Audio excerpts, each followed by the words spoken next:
Hello and welcome to another edition of Arizona Express. I'm your host, Danny Houston, and we're here at the Scottsdale Fire Museum with our guest, Dwayne Bader.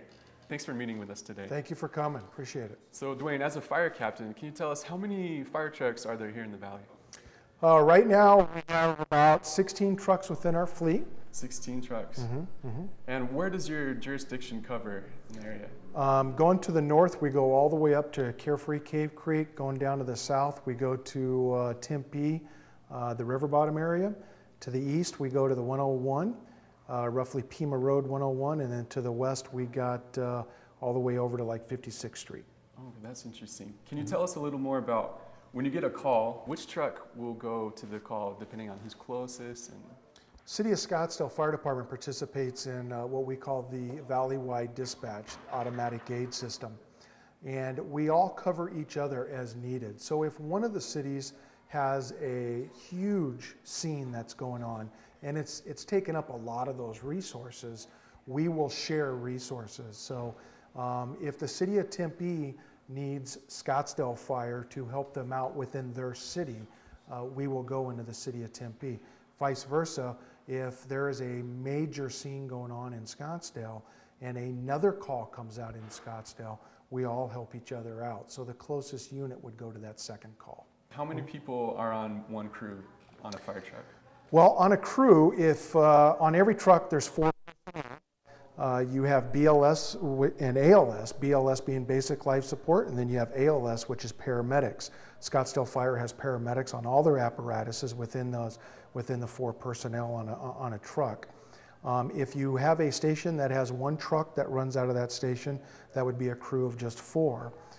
If you have a station that has 2 pieces of apparatus running out of it, that would of course be 8 people. That would be total at that station.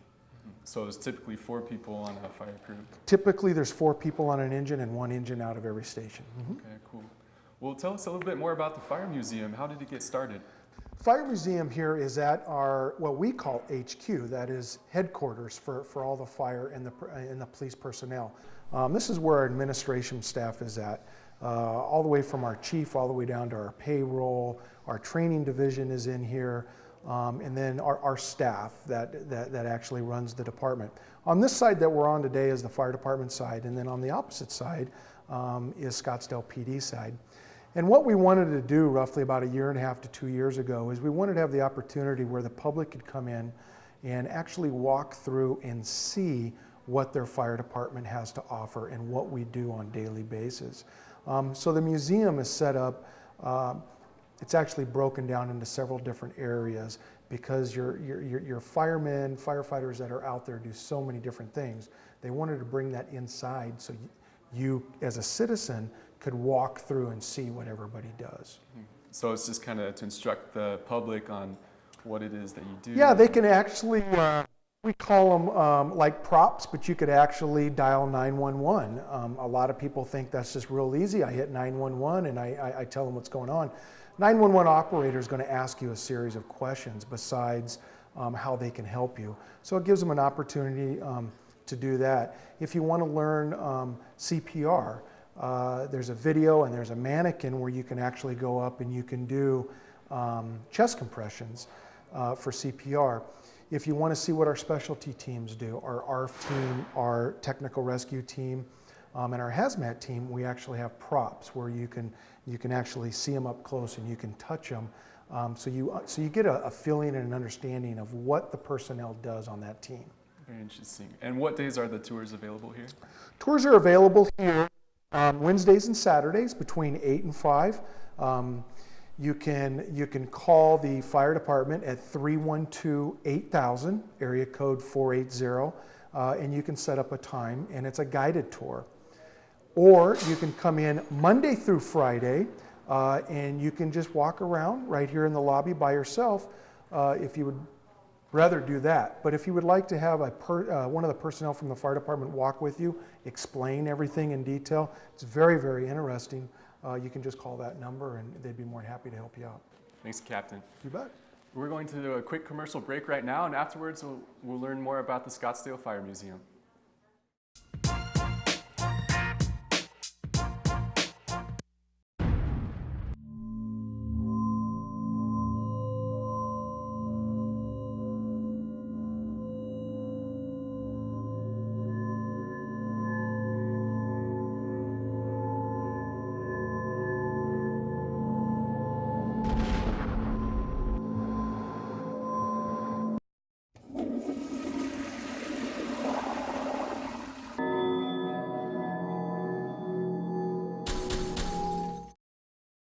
Welcome back to Arizona Express. We're here at the Scottsdale Fire Museum here with Captain Bader, and he's teaching us a little bit more about the displays here at the museum. Can you tell us a little bit more about this display right here?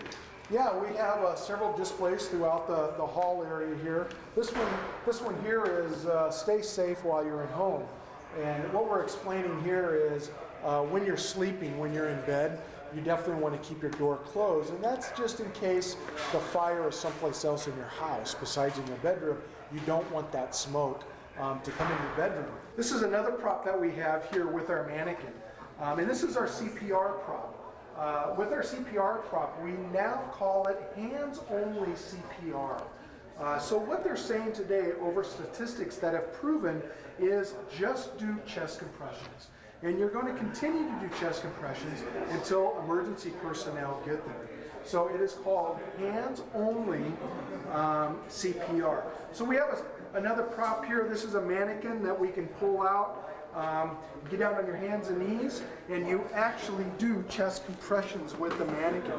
So when people take a CPR class, they actually learn where the right spot is, and then they will actually come down and they will do chest compressions on the mannequin.